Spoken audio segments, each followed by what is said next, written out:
morning and welcome. It is 8:07. You're tuned to the Bob Rose Show along with Greg Cassidy. Your time check brought to you by Hayes Jewelers, where the answer is always yes. Special guest on the line with us now. We call her now Meadowlark Cammack. She's on the line with us. She's a globetrotter because she's always in an airplane or an airport, but she also challenged the vice president to a one-on-one. What's that all about? Oh, come on, Bob. Well, yes, I am just fresh off a plane.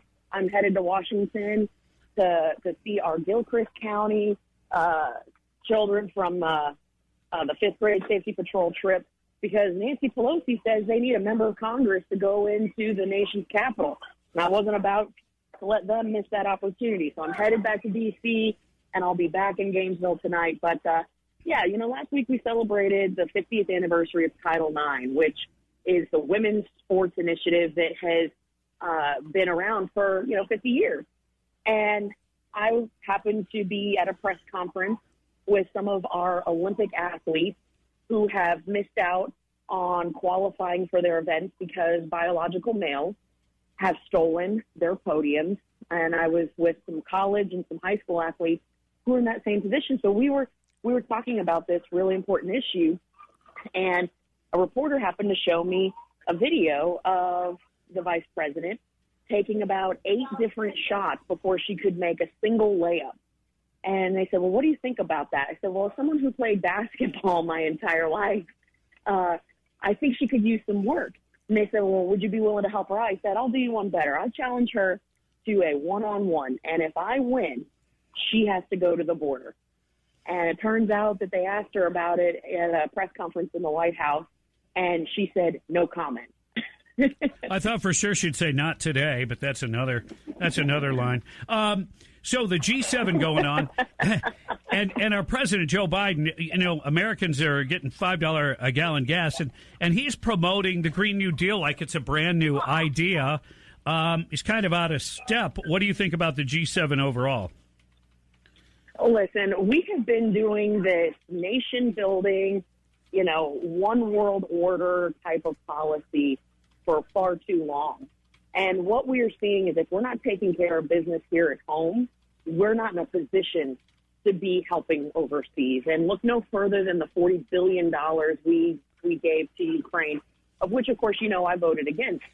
When we are facing inflation approaching 9%, when we're facing an open border invasion on our southwest territory, you are seeing truly the undermining of American values, culture, and sovereignty as we know it. And for Joe Biden to start talking about global minimum tax issues where he wants everyone to pay their fair share, we hear that a lot. This is ridiculous. We have domestic production available right under our feet, and 8 times Nancy Pelosi has blocked our efforts to tap into that. And instead he goes and begs dictators around the world to come and save America. It's unacceptable. It's un-American. And it's going to come to an end real soon because we're about to take back the House. Of course, last night were some very exciting primaries around the country. Big things happening. When we put our minds to anything as Americans, good things can happen. I mean, we won the space race back in the day. And then not too long ago, under the leadership of Donald Trump, he fired some people up. And we came up with not one, but several vaccines to help fight a pandemic. But Joe Biden can't somehow come up with how to respond to the baby formula shortage. What's going on there? And, that's the thing that is just ridiculous to me. That was of their own creation. The Biden FDA, they shut down the nation's largest baby manufacturer in the country with no plan to backfill the 43% that they make up in the market. And to make matters worse, that particular manufacturer, they make 90% of the specialty formula. And so it wasn't until Border Patrol agents, and I credit the Border Patrol agents with this, in the midst of everything they're dealing with, they were really the ones that broke the story. And all I did was just expose it through our social media and our platform. But they were the ones that sent me the photos saying, why am I unloading tractor trailers of baby formula when I can't even get formula from my grandchildren and my kids down the road? And, of course, you remember, Bob, the White House came after me and all the progressives came after me and called me a liar. And we went down to the border and exposed it for what it was and for it to be the truth. Now, of course, the FDA, that's what it took for them to get the green light for Abbott to start manufacturing again. But then we saw just a few weeks ago that Abbott facility flooded, shutting down production again. So we have voted to give the waiver for the labeling requirements so that there's no more back and forth between the EU and the United States. But we should be having conversations about the regulations that are driving all of these smaller manufacturers to either sell out or shut down. And that consolidation of both processors for food, where we have these mega processors, and then these mega manufacturers for baby formula, we can't have all of our essentials in the hands of just a few.